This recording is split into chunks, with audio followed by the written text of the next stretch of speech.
Are y'all ready to roll? Let's go.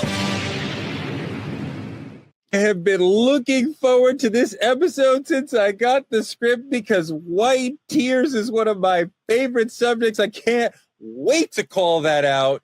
Let me bring in three of my favorite people to run through this. Dr. Bryant is here. Welcome. What's up, Dog Squad, Truth Tellers? Yeah, we're talking about white tears, the Karens, and we're talking about black tears, the strength in black women, and how our tears aren't always coming from our eyes. They might be coming in different ways that people don't understand. And so can't wait to get into that because this hits home for me. Indeed. Somebody who never cries, Dimitri Wiley. Cry all the time. What? Do you know me? No.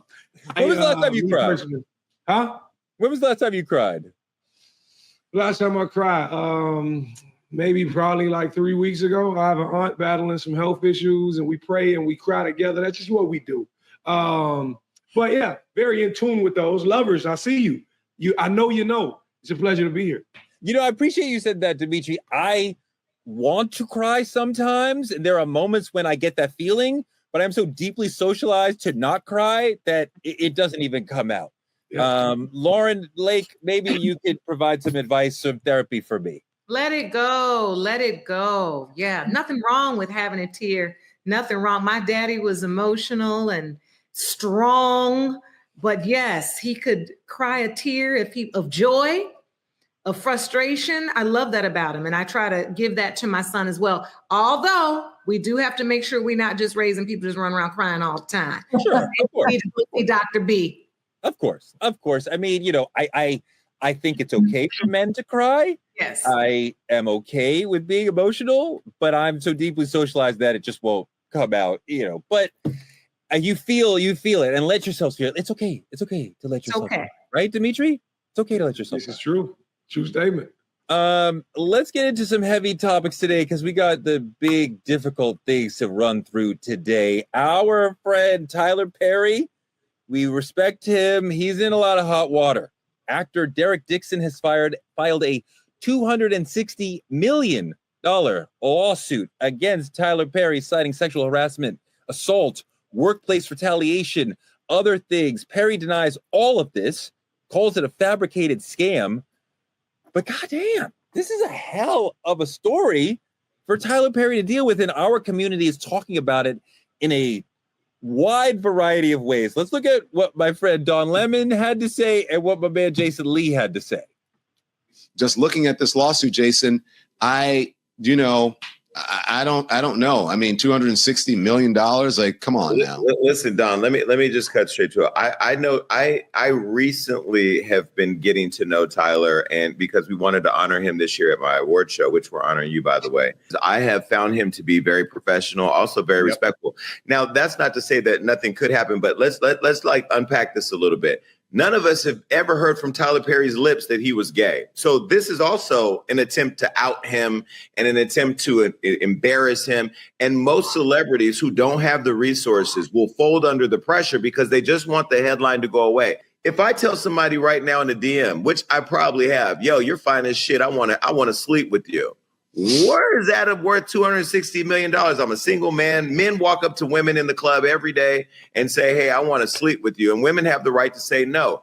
In this case, those text messages don't say no. And it don't say that he's done anything to go beyond the scope of being interested in another person. So I'm confused. Jason makes an interesting point. This could be partly about trying to out Tyler, who has not himself confirmed or talked about what he does on his own time. Actor Alan Payne from House of Payne had issues with Tyler behind closed doors. Alan has since gone silent. Last year, Christian Keys suggested in a post that he was harassed by a powerful black man. That's Alan, a powerful black man in the industry, and he's since gone silent.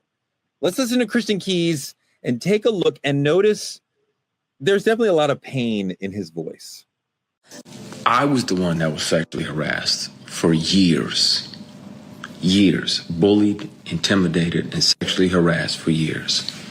You get a grown-ass man that knows that you're heterosexual and you're sleeping off Hennessy in his guest room, and this dude tries to climb into bed with you.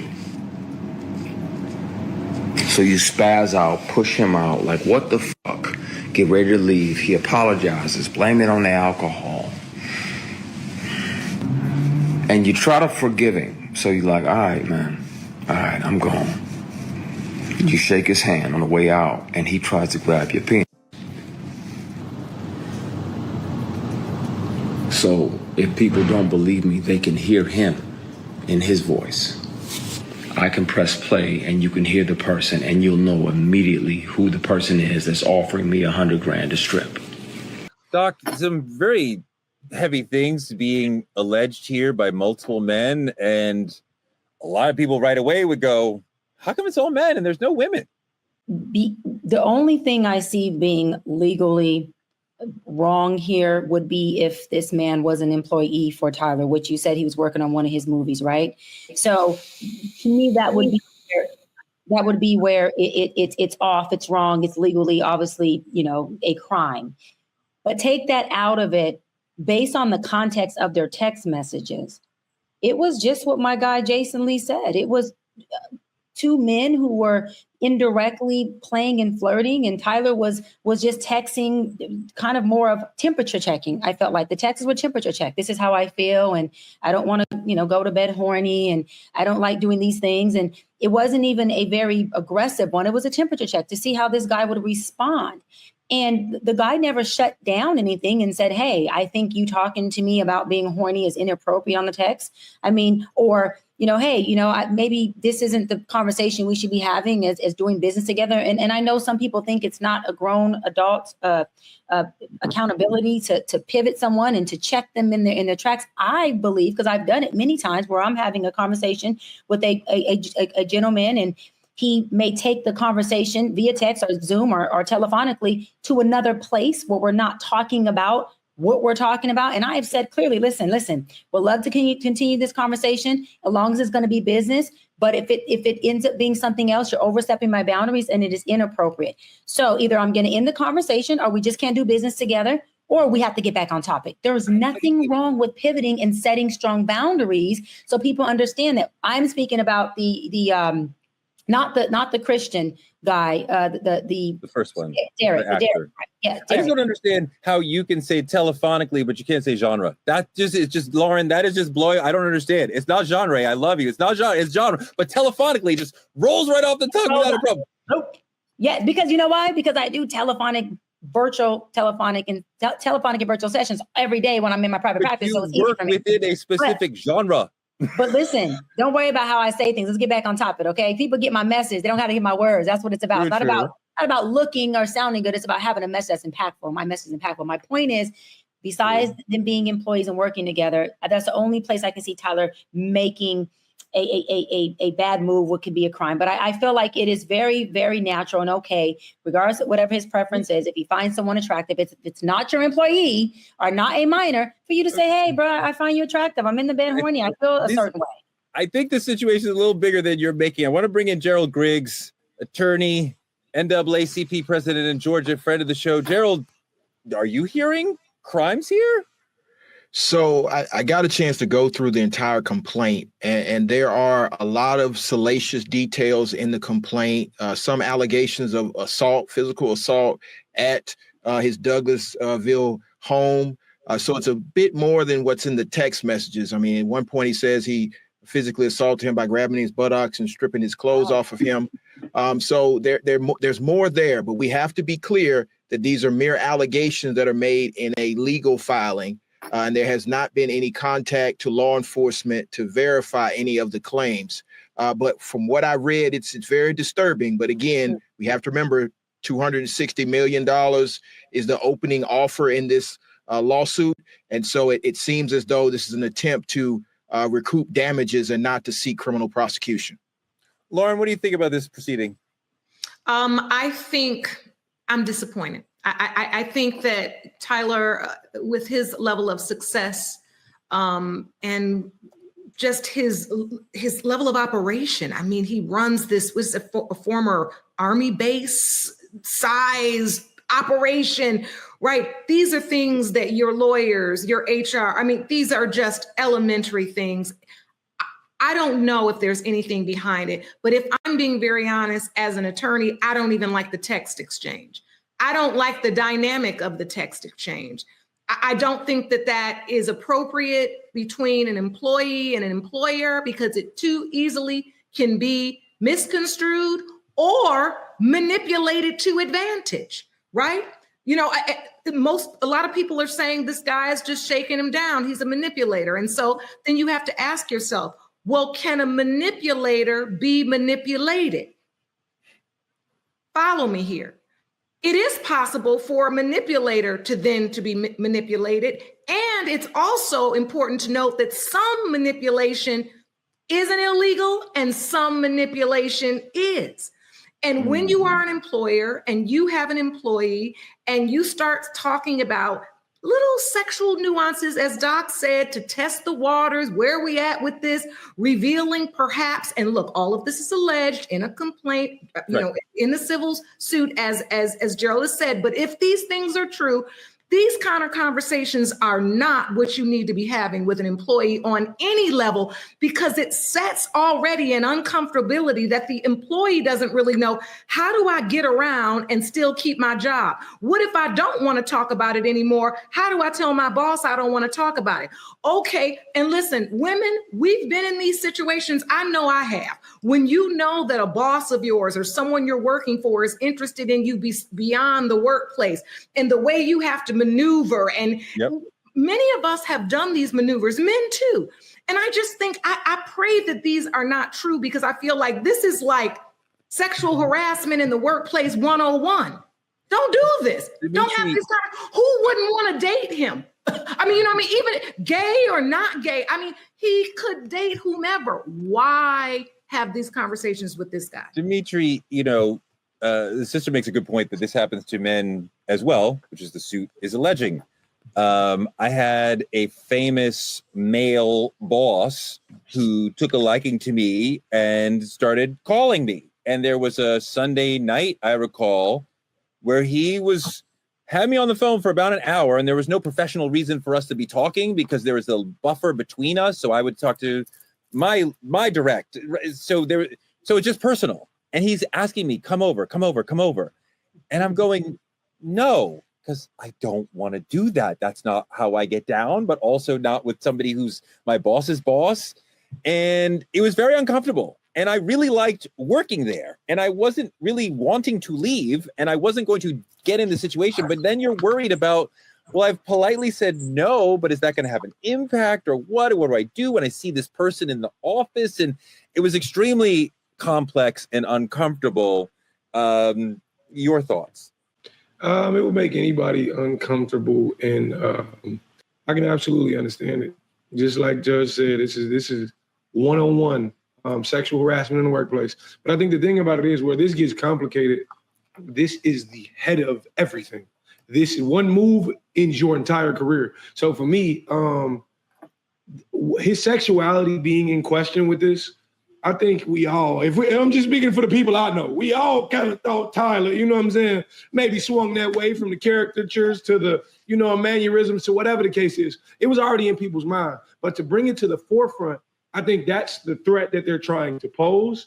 Because this is new light. No, if Tyler's never said it, it's never been confirmed. So to bring that, they want that to be the threat to Tyler. Tyler's been, if allegedly from the victims and the time periods, he's been doing this for quite some time. I think there's a man, just my opinion, I think there's a man attracted to man.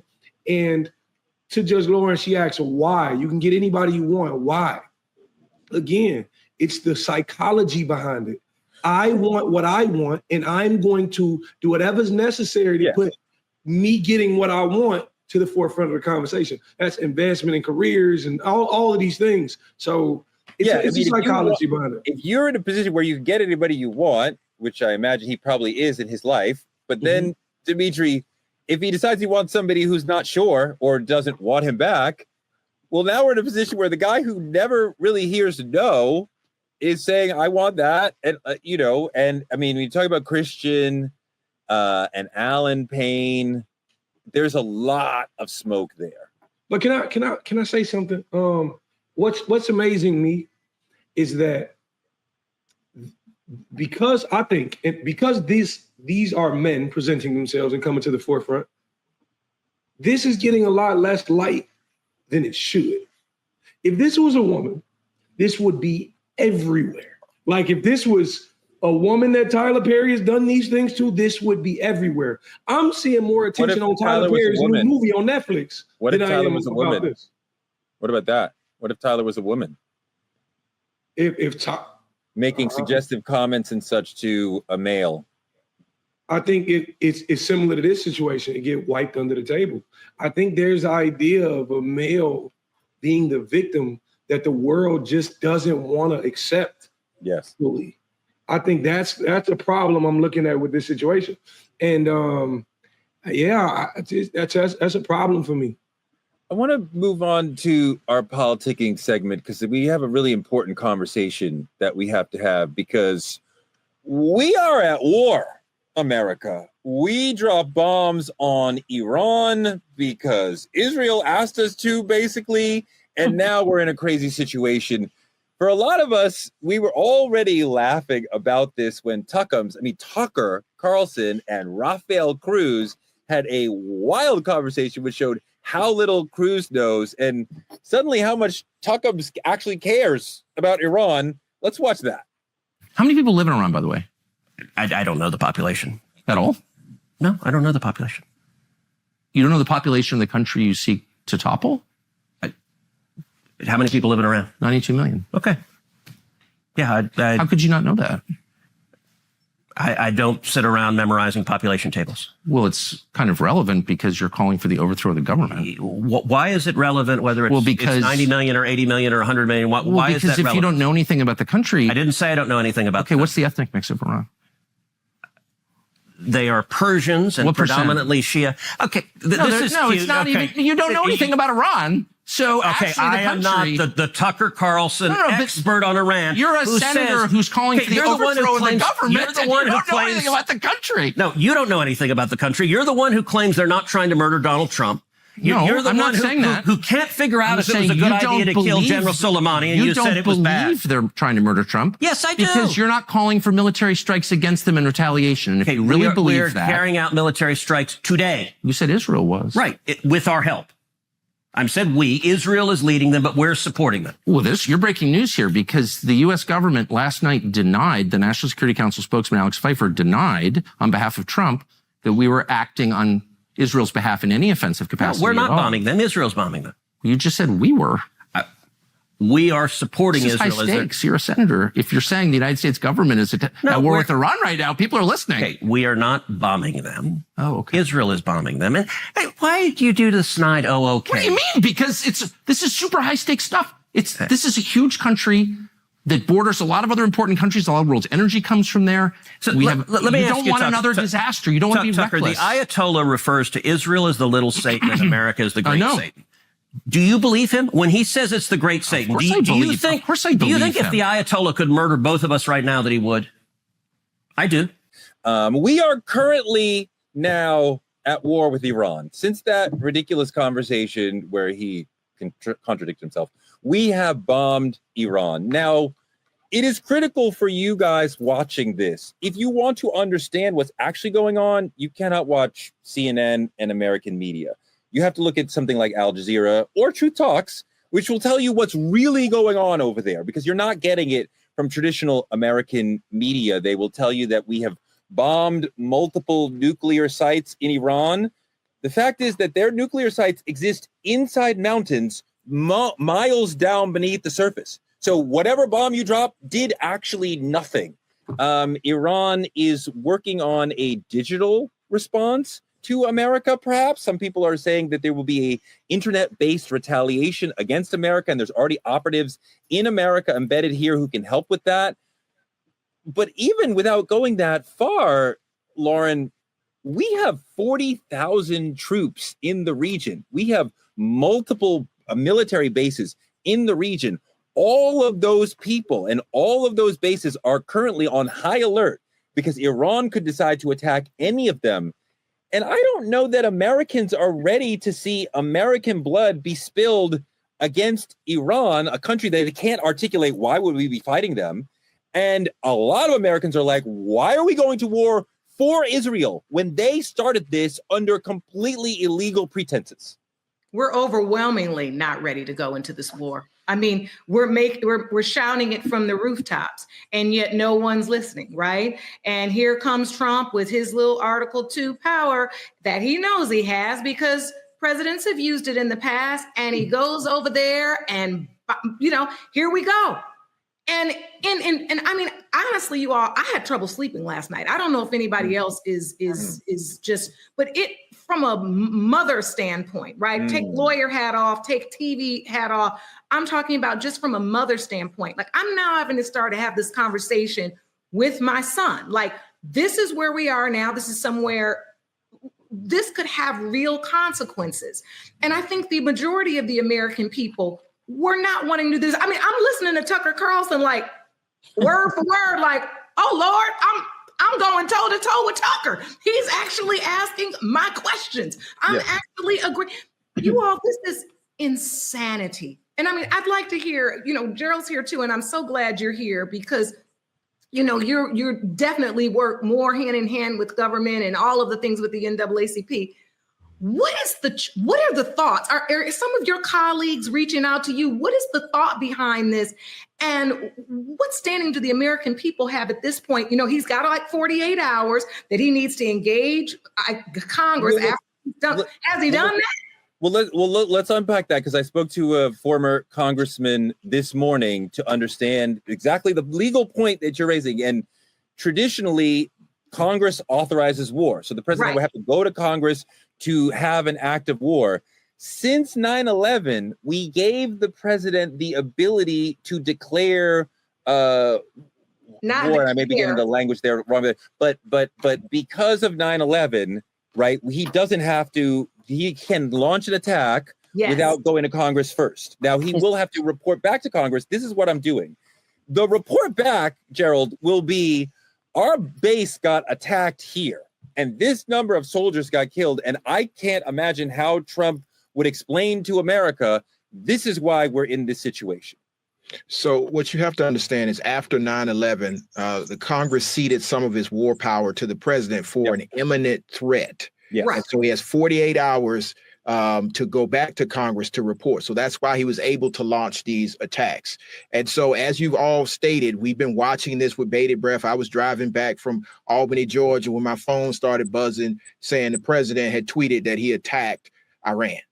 I'm sorry. And so the first thing that went in my mind was, oh my God, we're not ready for a land war against one of the most imminent regimes that has been, against America for a while. And so to hear the logic last night for 10 minutes of him just saying things that probably won't bear out to be true, and then to understand many of our family members and our friends are going to have to go over into the region or already in the region, the 40,000 troops that are already there, the military bases, the ships, the submarines, for what? This president ran on a platform of no more forever wars. He criticized the withdrawal from Afghanistan, but now we're going into the biggest beehive in the region. And for what reason? We have to remember history now. What happened in Israel was about Palestine, and then they attacked Iran.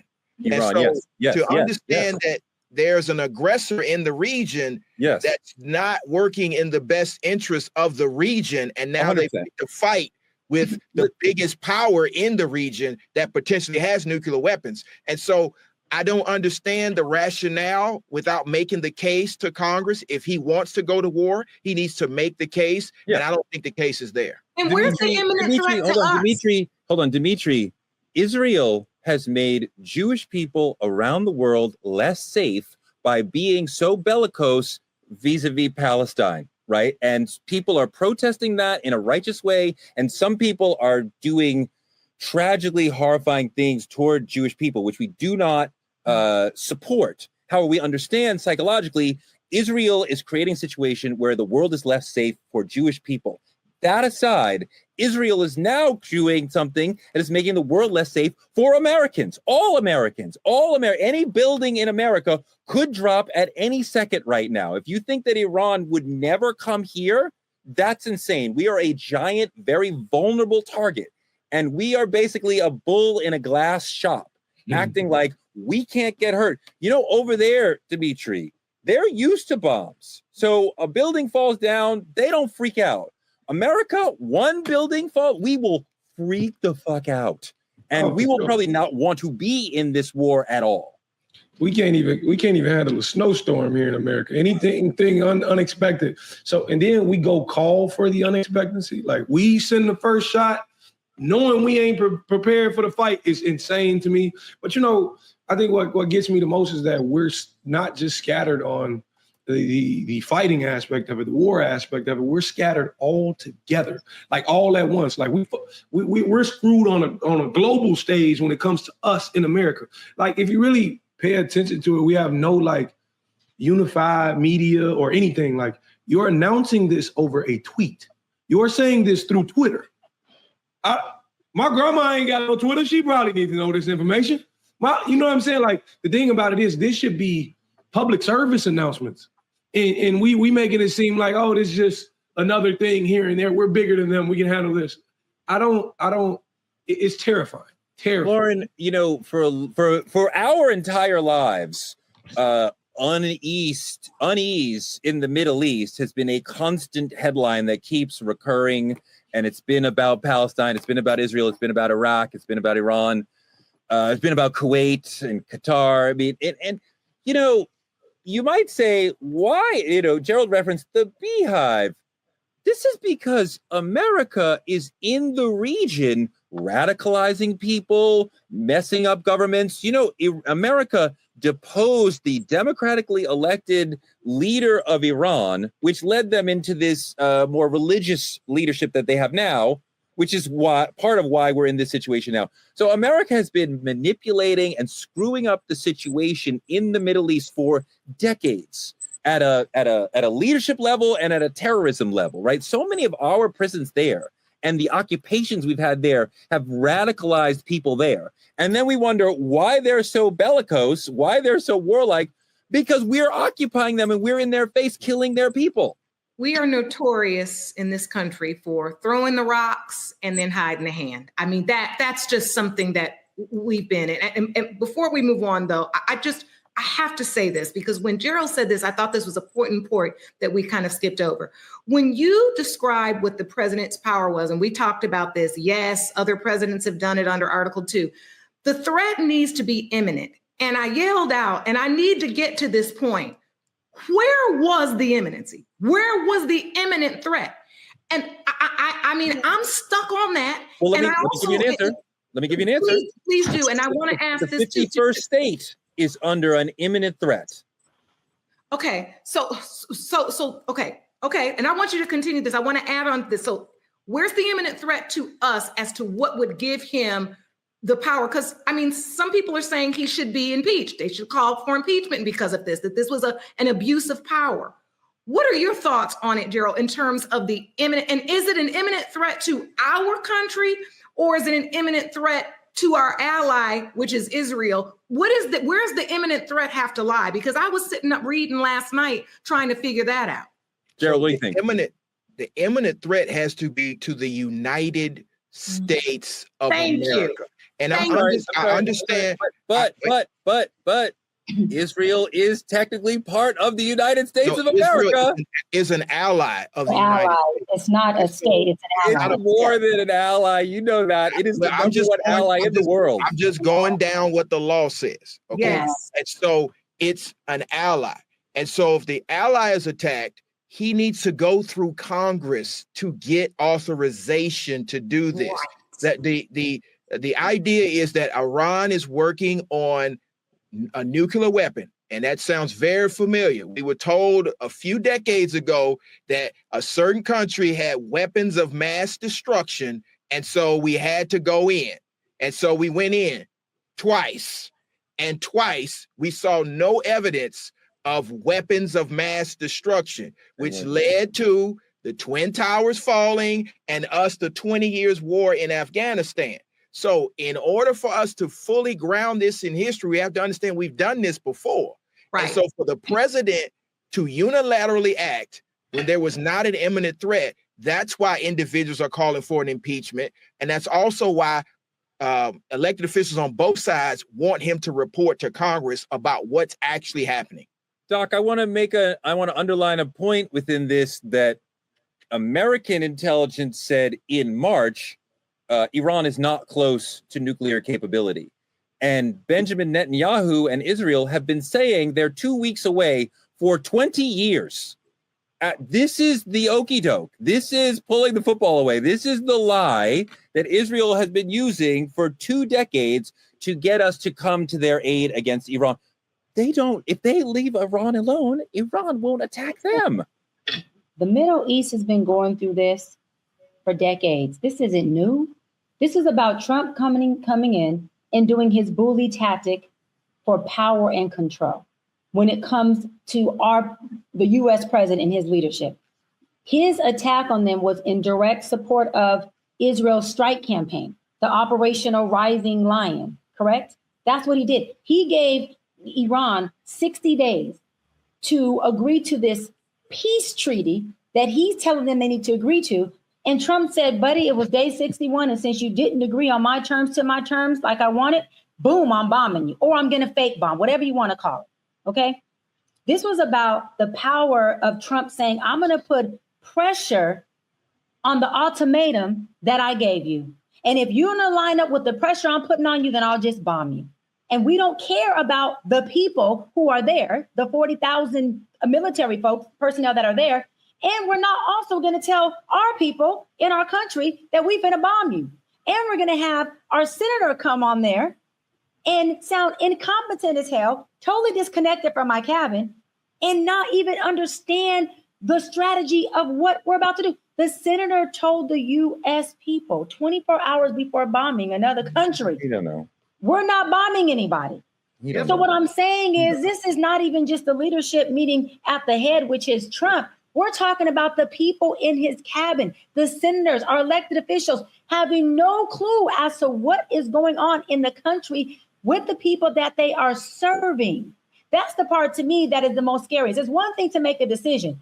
We don't even know the decision you're making, and then you're lying to us, or you're incompetent, or both, and saying, we're not bombing anybody. All for Trump to say, hold on, Torre, you didn't listen to me on the 60 days I gave you to come to a treaty. Yeah. In a Middle Eastern region that has been at odds for decades. You thought these people were going to just wake up and say, because you're Trump, we're going to come to this peace treaty. We're going to sign. Everybody's going to stop bombing. Come on now. Hey, Gerald, one thing that I noticed in all this, because we heard for a very long time that Israel has an iron dome and no one can attack them. And even Trump said we should have something like that, right? And he started working on maybe we have discovered that the Iron Dome is not a dome, and it is not repelling most of Iran's rockets into Israel.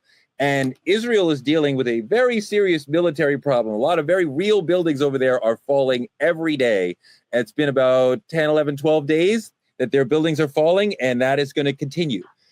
Americans are probably nervous, and they should be nervous because Trump has walked us into an horrific situation. And I don't know what's going to happen. And I don't know how to tell people not to be nervous.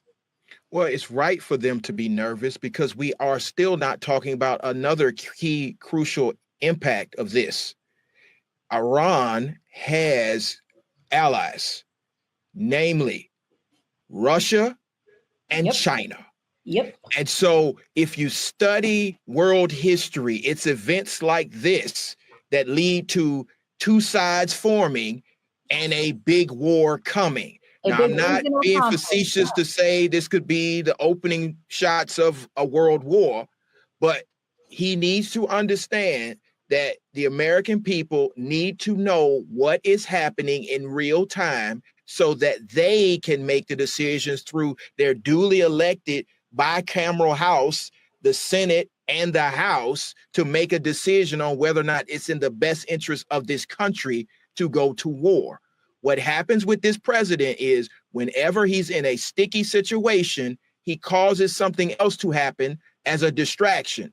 This was the worst possible distraction he could possibly get us involved in. I don't know if this is a distraction, brother, and I know that strategy. I know that playbook. You're 100% right that he does that a lot. I think Israel purposely dragged us into this situation. I don't think Israel attacked Iran to then give a distraction to Trump. I think Israel is dealing with their situation, their long-term genocide of the Palestinian people, and they said, well, perhaps they said, let's have a distraction because America will come to our aid. I just want to note one thing here, Dimitri, also, because Gerald makes the point that this could lead to a geopolitical chess match, a World War III. I want to go a little smaller. One thing we have seen in the last 20 years is it's very, very difficult for even a large army from America or Russia to go into a smaller country and win. It's nearly impossible. Those people have been repelled over and over and over, especially in the Middle East. So the notion of we have the most powerful army in the world, that is true. That's not going to make a damn bit of difference in Iran. Yeah, I think the thing about it is, to any war, to any regard, there's always collateral damage. You got to look at how much you're willing to lose. Even if you have the numbers and you send them in there, how many people are you losing? And I think the thing about it is all of this seems like I'm a president, I can hit a button and I can go hide in my bunker. So when they drop a bomb back, it's not really about my people. I love the idea of impeachment. Get them the fuck out of here. Because at this point, you don't care what happens. My lip a little heavy. I'm sorry about that. But you don't care what you actually lose in this regard. And for me, I think there's people out here who truly feel like powerless. There's people out here who truly feel like there's nothing that they could do. But I want to encourage people to continue having them conversations with your family, continue making them posts, informing other people of what's going on, because that's their plan. Their plan is to get us in silence, in discomfort, in defeat, and just do what they want to do and lead the blind. But you got to keep those conversations alive. You want to have those conversations. You want to understand this particular story. American news outside of Truth Talks will not be helpful to you. And I understand this as a person who married into a Lebanese/Persian family. And going over there and talking to my relatives who live in the region and hearing about Lebanon and Israel and what's going on from over there, I had an entire radicalization and a completely 180 of like understanding what's really going on and the way Israel acts in the region as opposed to the story that we get here. So if you really want to understand this, like I said, you got to look at Al Jazeera. You got to look at Middle East Monitor. You got to look at sources that are focused and centering sources in that region, because Israel is purposely preventing the truth from coming out. They say to each other in media, you're helping the enemy when you're reporting on where and how bad the attacks are. So they don't want you to know how bad it is for them. We have to go to Arab sources, to Middle Eastern sources to get the real information about what's really going on there. Doc, you want to make one more point? You know, I just think everyone made great points. I'm just most disappointed in the fact that we as U.S. citizens cannot trust our leadership to provide us information that would allow us, at least within our household, within our communities, to prepare for whatever's coming. For me, that's the part that's scary, because it's like, you know, to Judge Lauren's point, I remember last night, I'm going to the gym to work out, and I'm like, damn, we just bombed somebody, and I'm headed to the gym. Like, what does that mean? They didn't give us any type of, you know, this is what this means. This is how you all can prepare in the event this happens, just so that the American people understand. These are maybe contacts or resources. I'm talking about, it felt so third world. It felt so like we had no leadership. It's been feeling like we have no leadership. And so for me, the folks that are out there who feel that, I just don't want them to feel like they are alone, or they are, you know, ignorant in their vulnerability to this lack of leadership. Most of us are feeling that way. And most of us are living this day by day, going from, like Dimitri said, a whack ass tweet, if you even have Twitter, to get information on what's going on in our nation that we are supposed to be safe in, to watching the news that's going to give us fake news that isn't even lining up with what's really going on. And so I just think that part is really, really just a detriment to us as American citizens. It really is. you're right. And in a normal situation, the president would come out and give a speech. It could be a short speech and explain this is what we did and why. And he would say very succinctly and clearly, after we got bin Laden, President Obama came out and said, this is what happened, quickly explained it. So we get clear and concise information. You heard it from me. We did it. But of course, Trump is not doing any of that sort of due diligence whatsoever. So we have this situation where we're being misinformed by the White House, by Raphael, by American media, and we can only learn what's really going on by listening to this show or things that originate out of there. And just one more thing, Torre, with 4th of July coming up, right? I just thought, okay, so our Independence Day is coming up. Is that going to be a vulnerable, holiday for anyone, the Middle East or Iran, to even say, hey, this is. So I'm looking at all these different, angles. And again, with leadership who's not giving us any resources, it just feels like we are very wide open in ways that we shouldn't feel like we are. Not with the military that is the biggest, baddest, strongest military in the world. There should be a lot more of a provision that we feel from our leadership. So hold on, let me get out of here, Joe, because I want you to be a big part of the next topic, because it's Iran does not have nuclear weapons, but white women do, and it's called white tears. And when they start crying, shit goes nuts. White tears summon cops, black tears summon suspicion. From barbecue Becky to permit Patty, we have seen this over and over. A white woman starts crying and everyone freaks out, coming to her aid. It's disgusting. And we want to talk about how white femininity weaponizes privilege. Can we see the infamous barbecue Becky tape that we've all seen, but I want to bring it in. I hear you have a problem with these gentlemen having a barbecue here at the lake. What's going on? Now she don't want to talk.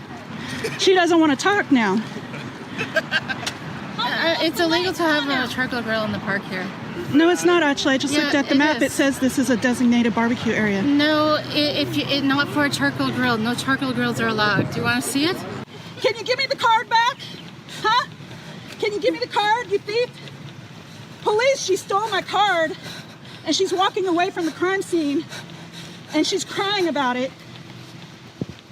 I am now walking up Brooklyn Avenue, and I'm going to enter the Quick Stop just so that there's another person to please me. Know that as she exits into wherever she's going to be going to the she's Quick Stop exiting with Brooklyn my Avenue property. and She stole my card. Street. She stole my card. She's trying to escape. She's the one that's actually doing illegal activity. She's the criminal. I can't believe you're trying to call people on crimes and you're the one that steals shit. That's crazy. No, I do not see the police. I am now on Brooklyn Avenue and Merritt Avenue. So they can give me my card back. I really do. I would love to explain this to them. I can give them all the footage. All of it. We have witnesses and everything. Nobody is touching you. Nobody's bothering you. You're the one that came at us. You're the one that sat there for 2 hours being mean to some 2 black men because they're barbecuing. That's what's really going on. I am going to be inside the Quick Stop at Brooklyn Avenue and Merritt Avenue. Can you give me my card back? You think I can't keep asking for this? Can you give me my card back? Please leave me alone. That's really triggering to watch. Doc, the sort of white woman tears thing we all know about. Part of my question is, do they know what they're doing? I once did, back when Twitter was a whole thing, I did a poll. I challenged my white female followers to admit that they understood what they were doing. And several people stepped up and said, yes, you are socialized as a teenager to understand that when a girl starts to cry, the room will stop and everybody will turn into what she needs. And everybody will say, how does she get what she needs as fast as possible? And I think they absolutely know what they're doing. That was your first question? My first question, Torre, was, girl, if you don't put that phone down and snatch your damn card back from this lady, and you could record after. That's how I felt. It's like, this is the thing. it's always looked at like the Black woman is the antagonizer. We are the aggressor. Our needs don't hold value. Our voices are too loud, but our message is too low. And so when you have all of that versus the white women who her tears are screaming from a mountaintop, right? Everyone's supposed to adhere to that, stop to that, and put action to that, because there's power in her crying, because her cry is for help. And the Black woman's cry is, we're tired, we're exhausted, we've been fighting for so long. And so because of that, right, we're looked at as the come out of the ring and come out of the cage and being in the lion's den per se persona. It gets the wrong connotation. And I think because of that, a lot of Black women understand that, okay, my tears need to be saved for when I no longer can take it. My tears need to be saved for that nervous breakdown. My tears need to be saved for when I have time to cry. Because if you're talking about the Black woman and putting weight and putting motherhood and wifehood and leadership and community and family and everything else on their shoulders, it's not even about can we cry, but do we have the time to cry? Do we have the space to cry? We got shit to do. What has crying done for us? And when we do cry again, that is called an emotion. And I'm gonna go psychological for a little second.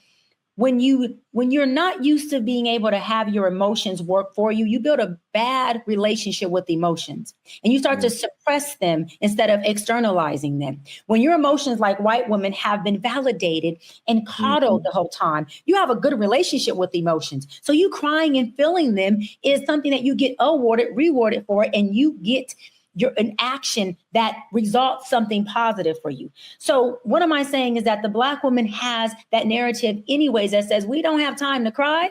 We got shit to do.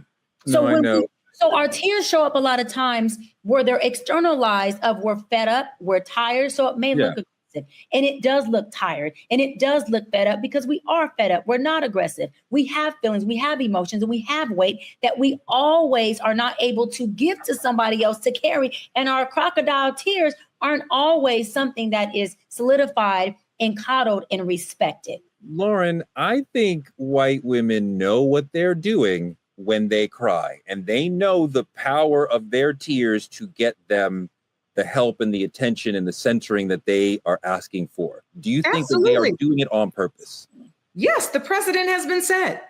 I mean, look at the past centuries: Jim Crow, lynchings, Emmett Till, God rest his soul. I mean, this is not anything new. As I talk about it all the time, it's a colonizer's playbook, and this is how they run it. White women are raised and socialized to know this, right? And use it, right? It's part of their power, right? Well, Black women, we see our power in other ways. They see this as part of their power, because often white women are socialized to be an extension of the male, an extension of the man. So right? So my cries go directly to the power structure, right? I'm connected to the light bulb. And so then when I cry, that connection goes up and boom, things happen. To Dr. P's point, for Black women, that's a whole different story. And so, yeah, I do think they know exactly what they're doing, wreaking havoc all over town, everywhere. And I think it's dangerous. Look at what happened in Manhattan. The gentleman, I can't call his name, who was bird watching. Yes, and all that went down. And he was graceful enough to say he doesn't want her to lose her job. No, she did. She did. Yeah, she need to. She need to have a lot happen, because that was all purposeful. And it's a little switch that they know how to pull, and it's dangerous. Dimitri, it's dangerous. To the point where, let me say this last point, because I'm gonna be very honest, and this, you say it's true talk. As a mother of a young Black son, I have had to school him at age 14 what he will and what he will not do in the presence of a white girl or white woman, because of what her misinterpretation or her uncomfortability may cost him. I appreciate the lesson, Dimitri, and we have to give our children, you're going to give your son that same sort of lesson, but we can't always control it. I'm thinking about a situation that happened to me out of the tennis courts like 3 weeks ago, where I had a dispute over a court with a white woman who we were just talking, and she said, "Oh, I'll just call the police." And now I'm nervous and like, what's going to happen when the police, are they going to believe me? And then when they came, she said out of nowhere, he assaulted me. This is a true story. She said, he assaulted me. I had never been within 12 feet. We argued. I cursed her out. She cursed me out, but I didn't touch her. I didn't even get anywhere near her. But she said that. So now I have a moment where I'm like, are the cops going to listen to her and like put me in the bracelets and then I got to figure it out later? Or like, can we work this out here and now? And like, do you yourself, as a father and as a young man, worry about the power of white female tears as you move through the world, that anybody could say he did it, and next thing you know, you're in the sauce? You know, I'm a yes and no, and the reason I say yes and no, because I'm going to make sure that when I'm preaching to my son, that he understands that there's power in his voice as well. I'll tell you about a very similar situation. I was working out downtown at this gym. I've been going to this gym for probably like 2 years. I was probably like 22 years old at the time. I'm on a treadmill, headphones in, white lady come tap me on the shoulder. She said, "What are you doing here?" I said, "Excuse me?" She said, "How can you afford to be here?" Oh, no. Like this. I swear, right here to God. She comes to me, "How can you afford to be here?" I say, "I pay just like everybody else." I say, "What are you asking me?" She was like, "I don't know if you've looked around, but we don't have any basketball courts or anything at this gym." So I swear to God, like right here to God, I go to the front desk lady and I'm like, I'm being like harassed by this young woman here. Mind you, I'm calling a young woman, trying to be respectful. She's probably like 60 years old. And she's like, I'm being harassed. She lost her membership. She lost everything. She had to go and get up out of there, escorted her out. But the thing about it is, there's power in being, attentive to the situation, to say, I'm not going to let this get me out of character. I'm not going to let this change who I am. Now, it'd have been completely different if she snatched my headphones, you know what I'm saying? And she took possession of my property. Then my emotions may be riled. But it's important to, I think, advocate to the ones growing up that composure is a big deal, because once you break that composure, now you give them justification in the minds of these police officers who have to pull up and review this situation. If I'm the one yelling and angry and she's quiet and crying, you know what I'm saying? They're going to view it how they view it. No, it's a great point. It's a fantastic point. I mean, like, it's about how we have to maintain our composure and dignity in moments when they don't. But when we do, we can have that power. I want to roll a moment that speaks to that. Remember Permit Patty? This woman don't want to let a little girl sell some water. She calling the police on an 8-year-old little girl. You can hide all you want. The whole world gonna see you, boo. Appearing on the Today Show, Permit Patty, whose real name is Allison Edel, says she tried to be diplomatic by politely asking the girl's mother to keep the noise down. And I said, please, I'm trying to work. You're screaming, you're yelling. And people have open windows. It's a hot day. Can you please keep it down? But mom, Erin Austin, who recorded the video, says that's not how she remembers it happening. She said, if you don't show me a permit, I'm calling the cops. Okay, call them. When she pressed 911 dial, I pulled my phone out of my pocket. Illegally selling water without a permit? What kind of monster calls the cops on a little girl?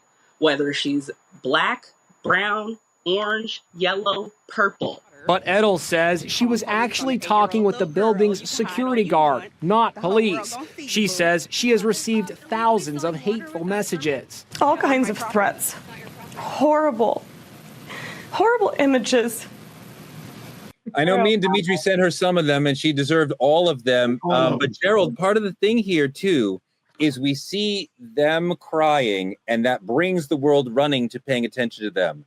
But then black tears or black truth or black people saying, I want justice is not given the same attention. Like even like sisters crying is not responded to. Why is that? Why do we have that schism? Well, I mean, it comes back to the history of this country. And when you first started this segment, the first thing I thought about was the tears of Carolyn Bryant, which was the young lady who said that Emmett Till whistled at her and it ultimately led to his death. And so we have to understand that this country is socialized to respond to white tears with violence and to respond to black tears with acceptance or negating or pushing back. And we have to socialize our children, one, the proper response to it, but two, we have to change that paradigm and that narrative so that it doesn't happen moving forward. You know, for as an African-American male, we all know what happens if a situation like that happens. Either the police are going to be called, you know, a few decades ago, the lynch mob was going to be called because that's how the story starts. A white woman says a black man looked at her the wrong way, whistled at her the wrong way. That's instant death. Now we call the police and that's instant mass incarceration. So we just have to make sure that we understand that it is present.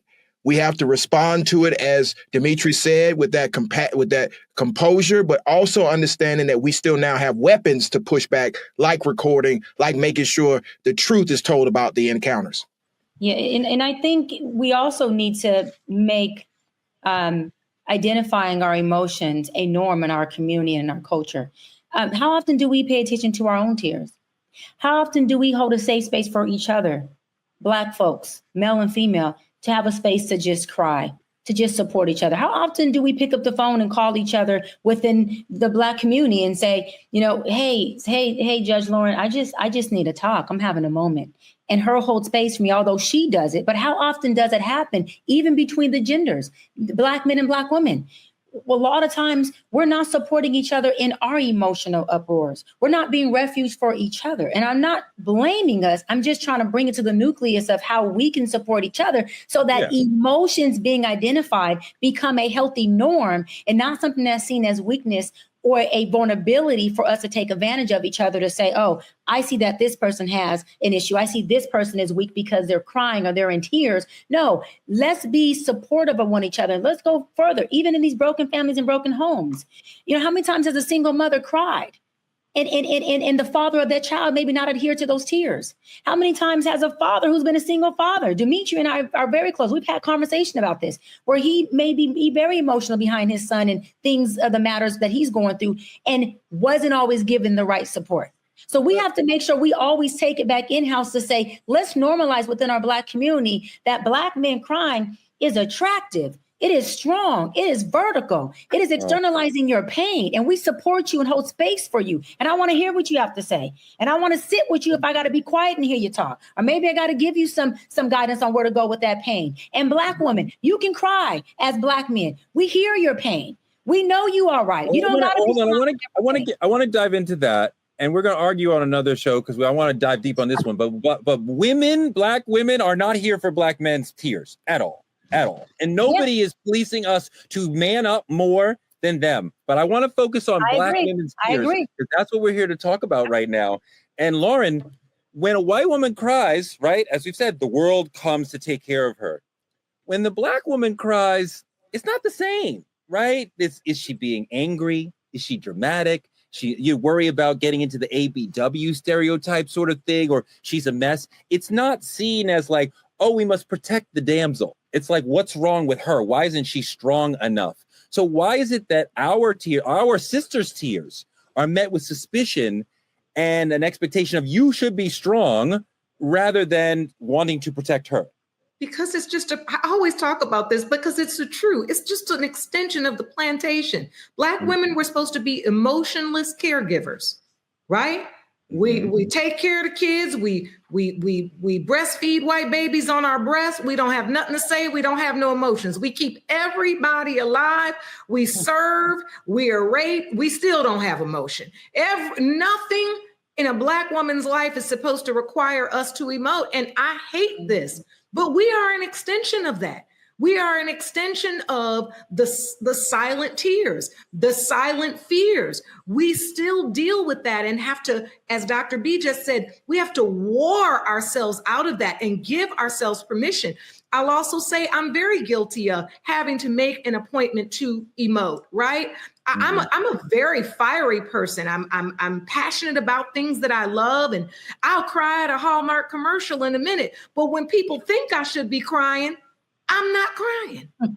And people are always looking at me like, that's so interesting that you never cried at your father's funeral, but you'll cry at this. And it's like, yes, because there I had to produce. I had to hold it together. I had to make sure things happen. And if I get deep now and I can sit down in Dr. B's office and pick through this, I maybe didn't think that if I fell apart, anybody could save me. Way.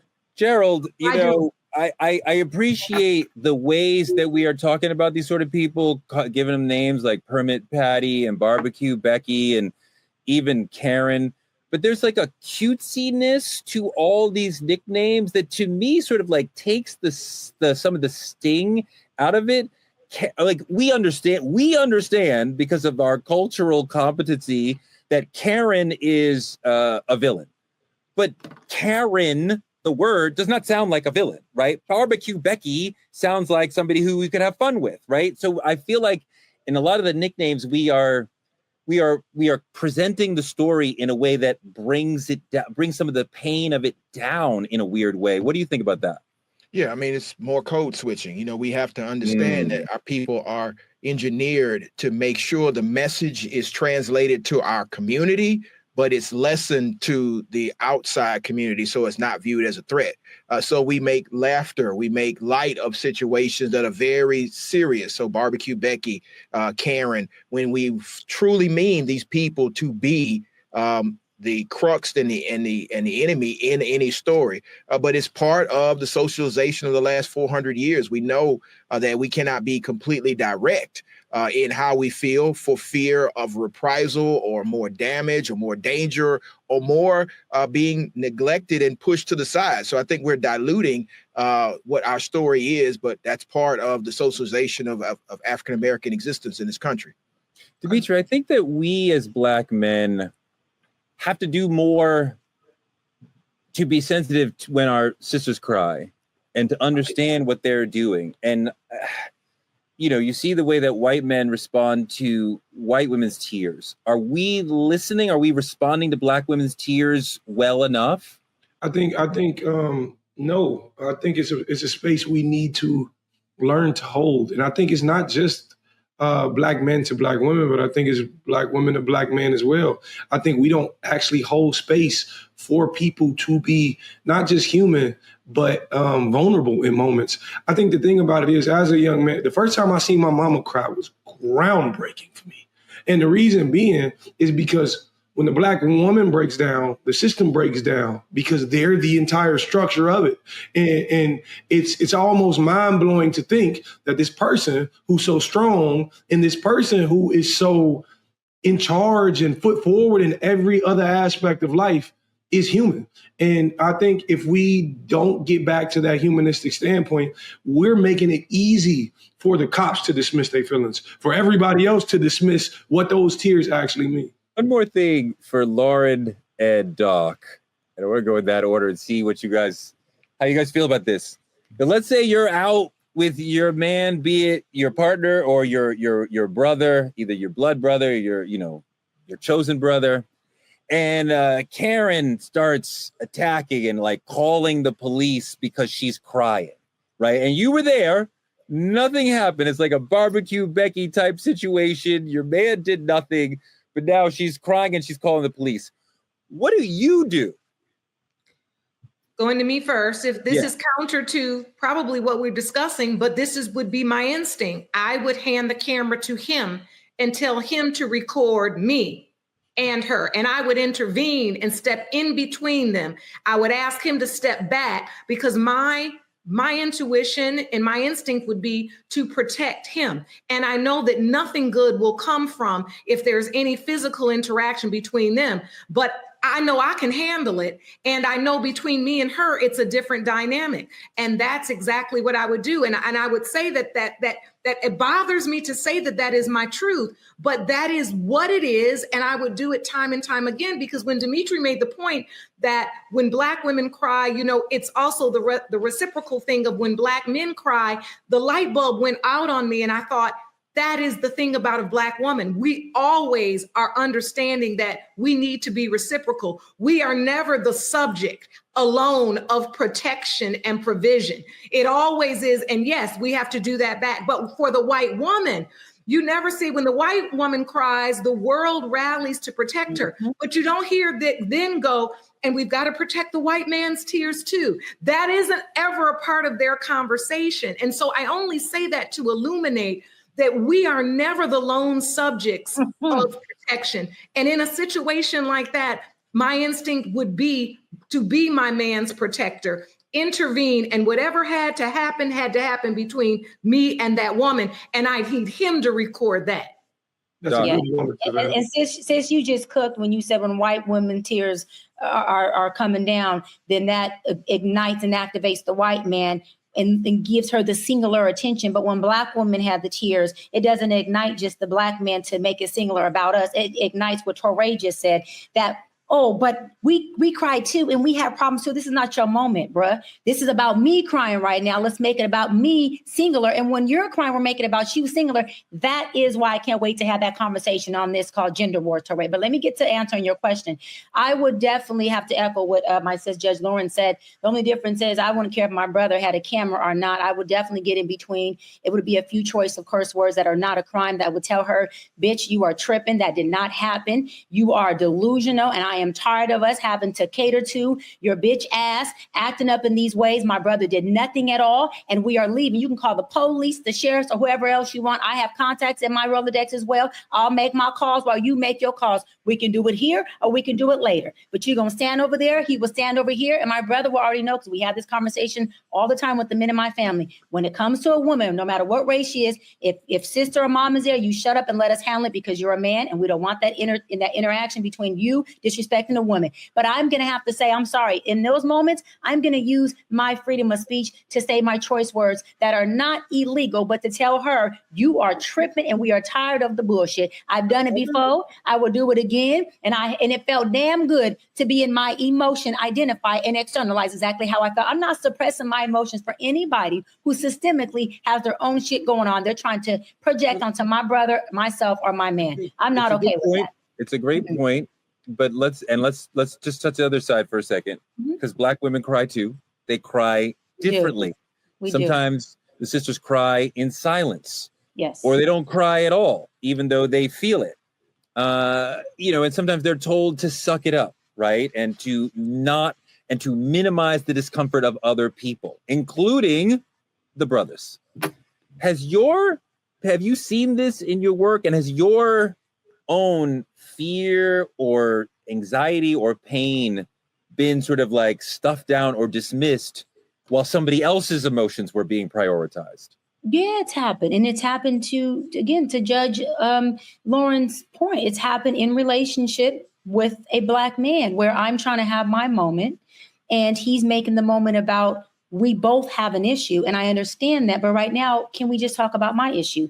And the positive that came out of that is that actually gave me the wisdom to learn that, wait a minute, when he's in his moment and he's having a problem, let me make sure I make it all about him. Let me magnify all of his emotions, magnify everything he's experiencing, and let me not even bring up any issue I have, because I want him to know he's fully supported.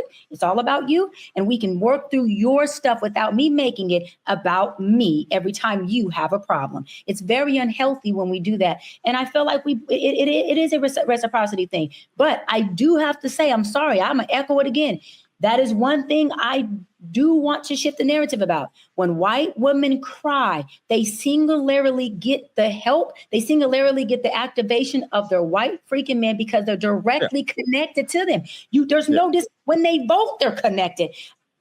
We have to change the narrative that the Black man, the Black woman, some kind of way became a disconnect. No, when you hear Black man, you should automatically hear Black woman. When you hear Black woman, you do automatically hear Black man. That's the difference in our society today. And I can't wait till we have that, because you heard what I said. When you hear Black woman, you automatically hear the covering of her on her Black man. But when you hear Black man, okay, you don't automatically hear that he's connected to covering the Black woman. That is a problem. And a lot of people don't like it, but the truth is what it is. And this is True Talks. I want you guys to go in the chat and talk about having to hold your tears in, having them dismissed, whether socially or in the workplace, but like the work that you've had to do to not be allowed to cry, because sometimes we know sisters need to cry, want to cry, deserve to cry, and for some reason society is not allowing them to cry, and that's really painful. And when white tears get more protection than black lives, we don't have a problem. We have a legacy with deadly consequences, and while their tears summon safety to them, ours are met with suspicion, silence, unrealistic measures of strength that we are never allowed to release. That's crazy. So what we got to do now is stop shrinking, stop softening the truth, stop joking about it, stop letting a single tear rewrite the story. This is Truth Talks.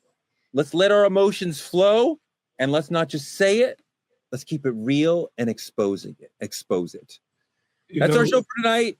Thank you so much. Like, comment, and subscribe at Truth Talks Live. Watch us simulcasting right here on the Black Star Network. Can I jump in there before we end that real quick? Can I jump in there before we end that real quick? I just want to leave a message to my black women. This is a final note. I want to let you know that if you're a black woman and you holding it all in, this is a reminder right now. You ain't got to be strong today. You don't. You don't have to carry it all. You are allowed to cry, to grieve, to be messy, to say, I'm not okay. That is not a weakness. It is your truth. Like you said, this is Truth Talk story. It is your truth. And you don't owe anyone silence for their comfort. You do not. So let it all out. Call your friend. Call me. Call Torre. He ain't gonna text back, but go ahead, Torre. I just wanted to make sure they knew that. I just wanted to make sure that's beautifully said and really important. That's our show for tonight. Like, comment, and subscribe at Truth Talks Live. Watch us simulcasting right here in the Black Star Network after Roland Martin Unfiltered, the best lead-in in the industry. Support Black media by going to Cash App at Truth Talks Live. Visit truthtalkslive.com to advertise or become a VIP member.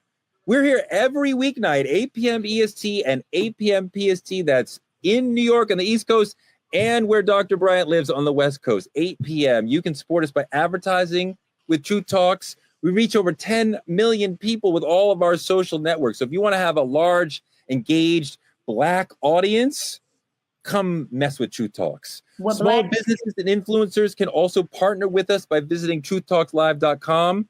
We want to thank our supporters, Juanita Madi, Kyla Carr, and Benjamin Gomes, for their weekly support for the truth. If you want to be in our credits, hit that Cash App and show your love. We have more people, Robert Jones, Dr. Weta Waltreese, and Theodore Gordon joining the crew. So thank you so much for the Cash Apps and appreciate you supporting the show. Next week, Ebony K. Williams, my friend, and Ryan Cameron will be on the show. And we will be here with you arguing and loving each other every night at 8 p.m. It's Truth Talks. We'll see you tomorrow. Good night, y'all.